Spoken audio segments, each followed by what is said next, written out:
Hey everybody, I'm Jack Reeder with Future Pastimes, and I'm a designer on Dune-themed games and expansions.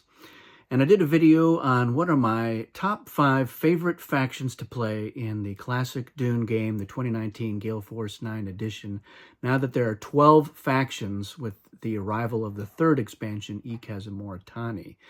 And a link to that video, the top 5, is in the description. And inevitably, people have been asking me, what are the bottom 5 factions? So I'm doing a video, although I have to say, I'm not anxious to talk about the bottom 5. And that is for one simple reason, is that I actually really like playing all of the factions. So if I'm given a choice, or if I'm dealt a faction out at random, I'm not like, oh, boo, I don't want to play this faction. And I will rarely, for a situation where we can trade, I will rarely trade away a faction. I'll just play the faction. So I do like playing all of them. But, if I'm being honest, there are some factions that I crave playing and really enjoy playing. And in some cases, it's because I think they're a faction that will win. But in most cases, it's a faction that I like because of the tension it adds to the game, or the challenge of playing that faction. So it's a little bit different here with the bottom 5. We're going to talk about why it's not in the top 5. That's mostly what it is. So I'll say out of 12, if you have a top 5 and a bottom 5, there are 2 that are not on either list, and that is Atreides and Bene Gesserit. So they kind of fall in the middle. I like Atreides for the card information, the prescience, the Kwisatz Haderach. Those are all fine. Bene Gesserit, who doesn't love the voice? But it presents its own challenges. It's sometimes hard to throw battles because all your leaders are 5 strength. And, sometimes it's easier to just avoid conflict altogether by flipping to advisors. So it's a mixed bag with those 2, but so they're not on this list. So let's go in and we'll talk about them. I'm going to start with the ones that I'm least unexcited to play, I guess, and ending with the ones that I'm least interested in playing. And there will be sort of a pretty easy to see theme here with the bottom 3. So we're going to dive in, and right away, right off the top of the bat, it's Ikaz, one of the new ones. Now, I love Ikaz. I really enjoy Ikaz a lot. But if I'm honest, I like Moritani a little bit more because I like to play dirty, and I like scary factions. And that's probably one of the big themes with my top 5, is that they're the scary factions. I like playing the bad guys.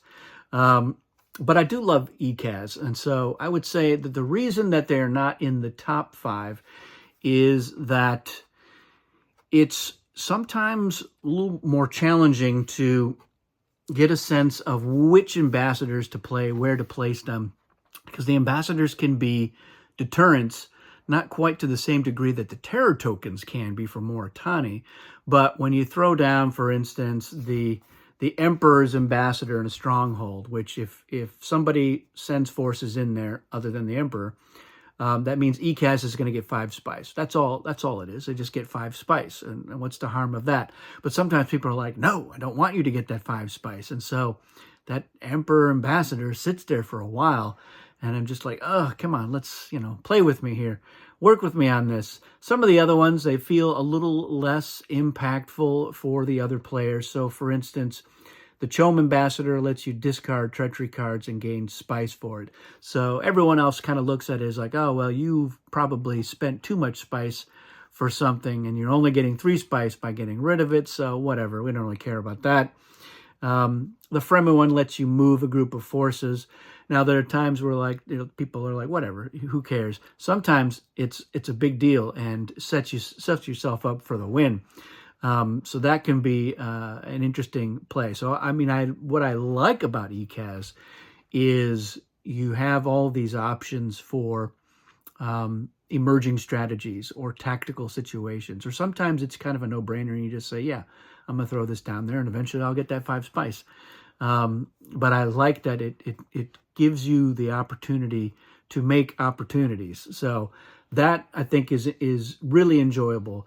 And the other thing that I do love about Ikaz is I think they make a great ally. I like the fact that they can have their ally benefit from an ambassador. But the Occupy, I think, is a critical element. It's crucial.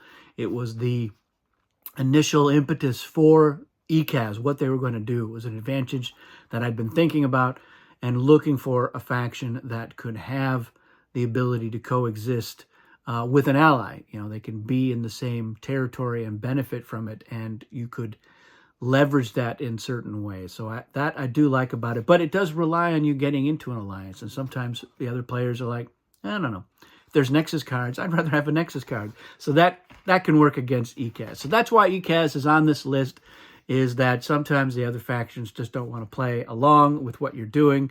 So it can, depending on the group, the dynamics of what's going on, it can be dependent on the other factions to really shine.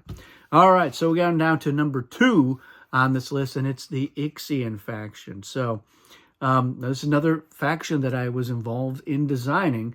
There's certain things that I love. Like I said, I love all of these factions, and I do like to play the Ixians, but I would say that the reason that they are on this list is that they can find themselves fairly vulnerable.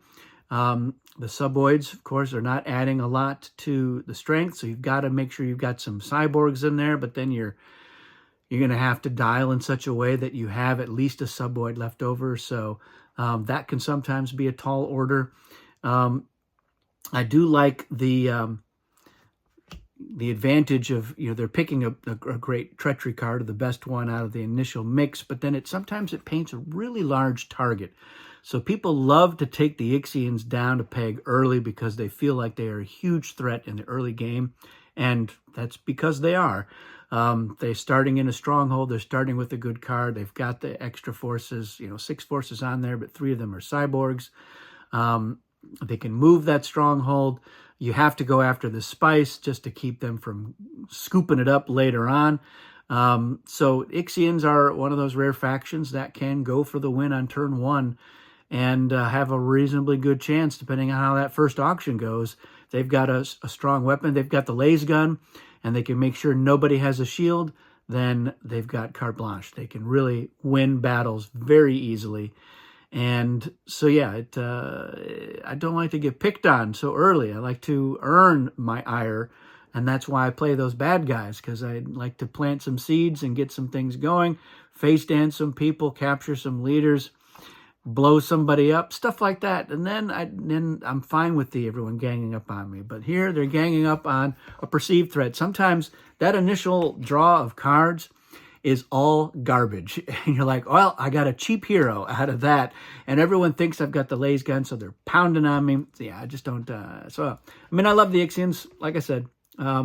But sometimes it's a little bit of a mixed bag, and it will depend on the group that I'm playing with. But a lot of the people that I play with, they assume as a designer that I am the natural threat out of the group until they've played enough with me to know that that's not really the case. But they do, especially newer players, are like, we've got to just squish Jack early and make him pay. And so it's not fun. It's not fun for that. Again, like I said, I like to have actually done something to earn the bullying, which then I fully expect it and I embrace it. I embrace the bullying at that point. All right, we're down to the final 3, and all 3 of these are base game factions. And what I can say is the reason that they're on the bottom here is because I've been playing with these guys for almost 40 years. So I just want something fresh. That's the thing. That's the real thing. So let's at least go down through the order, and we'll look at who ends up at the very, very bottom. So at the top of the bottom of the last 3, we have the Fremen. So Fremen are very much an underdog. My daughter likes the Fremen because she likes to be poor. I don't love to be poor in the game, but I do like that the Fremen don't really need spice for anything other than buying treachery cards. So if they can manage it and go after spice out in the wild early and collect some stuff, then they can, in round 2, the second game turn, they can get hopefully some weapons and defenses, and then they are able to compete with the other players. But a lot of times that is not the case. So, the first card I get is Balisette, and I'm trying to get into some battles in the spice, and I'm having to go early in the turn order.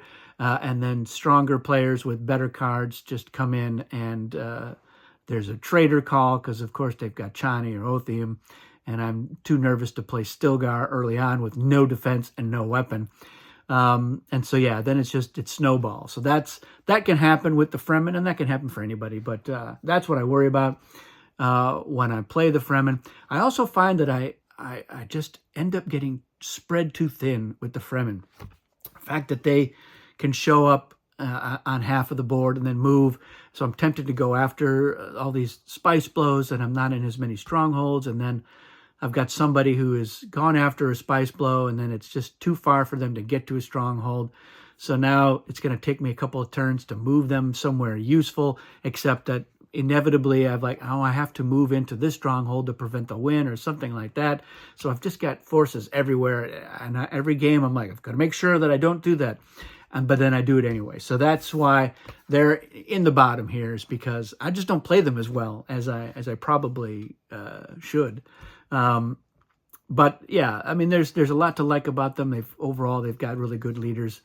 They've got some mobility there without having to worry about the ornithopters. They're not worried about the storm as much. They're not worried about worms as much. But it's all kind of like, they're all like half advantages. They don't have a lot of like, oh, this is really strong. I mean, even in the Fedaykin, I only have 3 of them. So you're like, okay, great. I've got these 3 guys that I can dial higher. And I've got the 3 revival, which is okay as well. But, it's harder for me to get onto the right side of the board and really have any impact. And like if I want to get into Carthag or Arakeen, I can, but then I have to use my shipping and my movement to do it. So there's downsides as well. So I think with the Fremen, it's going to be dependent on the group, but given the opportunity to pick somebody else, I probably will. All right, moving on to the penultimate faction, and it is the Guild. So the Guild, for me, they've got weak leaders, so I don't love that. They've got the great income from the shipping, but if you're in a game, let's say with Rich S and Bene Gesserit and Fremen, you're not making nearly as much spice for shipping as you would in, let's say, a 6-player game with just the base factions. But in most games, they're going to do fine. And even in a game where you've got somebody getting free shipment or not paying for shipping or getting discounted shipping, the Guild still ends up doing all right. They get the half-price shipping, which is nice. I do like being able to go when I want, but a lot of times I'm going last just so that I can go somewhere safe, not because I have some other grand plan. And, on a couple of occasions, I've shipped back to the reserves just because I'm in a situation where I don't have any good cards. And after a turn or 2, the Guild can afford cards. But it just, with my luck, I end up buying a lot of cheap heroes and weather control and worthless cards. And so you don't want to get into some battles because the key to the Guild winning battles is sacrificing a ton of their forces. So I rarely try to go for a solo win as a Guild unless it's the default stall out win by just monkeying with everybody else's win for 10 turns. Which I like a brisk game of Dune that goes maybe 3 or 4 turns. That's my favorite. 10 turns is grueling. But when I'm the Guild, I kind of feel like that's my best option, is for the long haul. So for that reason, I don't love playing the Guild. The income is great, but it's, I'm usually spending it on getting my forces out of the tanks. 1 free revival and then 4 spice to get 2 more forces out. And then I got to wait maybe 2 turns before I can go sacrifice them again. And then finally, my least favorite is the Emperor. Now, the Emperor, again, this is a great faction to play. You get a nice regular income, and sometimes people are spending absurd amounts of spice for cards. So you can usually have a full hand for most of the game. And yes, you can occasionally get some duds, but you can get some good cards. The Emperor's got 2 strong leaders who are great to pick as traders. So I always feel nervous about using Fenring and a Ramsham in a battle if I don't have any knowledge, if I haven't drawn one of them during the trader deal, or I've got an ally who's been able to say, oh yeah, so Ramsham is safe. And so, because yeah, everyone just loves to pick those two guys as traders. And even some of their other leaders are like, you know what? It's like if I've got an Emperor trader, I'm happy, even if it's just a strength 3 or 2. The Sardaukar are great. It's another target on your back faction. So, and then you're like, all right, well, I guess I'm going to go put a bunch of forces in Habanya. That's what everybody does. It seems like the safe move. I don't need to go after spice in a desert territory because everyone's going to give me spice in the next bidding phase. So yeah, it's good. People want to be your ally just for your spice, just to get those free treachery cards. So I don't love that either. And I just feel like, I like having a lot of interesting and diverse advantages, especially if they're good. With the Fremen, like I said, it's a bunch of half. This is good sometimes, and this might be good if this situation occurs, and this is okay most of the game. And with the Emperor, you're like, all right, yeah, I got the income, and we're playing advanced. I've got the Sardaukar. As long as I'm not fighting the Fremen, I'm happy about that. Having 5 forces, that's pretty good. A quarter of your forces, you got the double strength. But again, it's just, it's just not as interesting. And that's really what it comes down to. It's not that I think they're weak. The Emperor is not weak. The Emperor is always sitting fairly pretty through most of the game. It's just that I'm at the point now where I'm craving some new experiences and some variety. So I do love playing with the factions that come from the expansions, and I love playing with the other variants. So if I'm in a game where we say, yeah, we're going to use discovery tokens, we're going to use Nexus cards, it makes playing one of the older factions more interesting because I am creating new situations, or I'm going to be involved in that. And so this is just, what are the bottom 5 when it's a regular, fairly vanilla game? We're just playing with factions, and we're dealing those out. If I'm dealt the Emperor and the Atreides, I'm going to pick Atreides. If I'm dealt the Emperor and the Bene Gesserit, I'm going to pick the Bene Gesserit. If I'm dealt the Emperor and anybody else, I'm probably going to pick the other one. It just depends. And the way that we pick factions varies from game to game. So sometimes we're choosing based on what somebody else has already chosen. We do that, like, all right, you're first and you're going to reveal. So I like to make sure that there's a good number of economic factions, not too many, not too few. And it's an interesting way to look at the setup, but I'll talk about that in a separate video. But there you have it. Those are my bottom 5. Of course, I want to know what your bottom 5 are and why. Or what are your thoughts on my reasoning for having ordered them this way? Did anything surprise you? Let me know your thoughts and your comments and what other videos you want to see. Thanks for watching, everybody, and we'll see you again soon.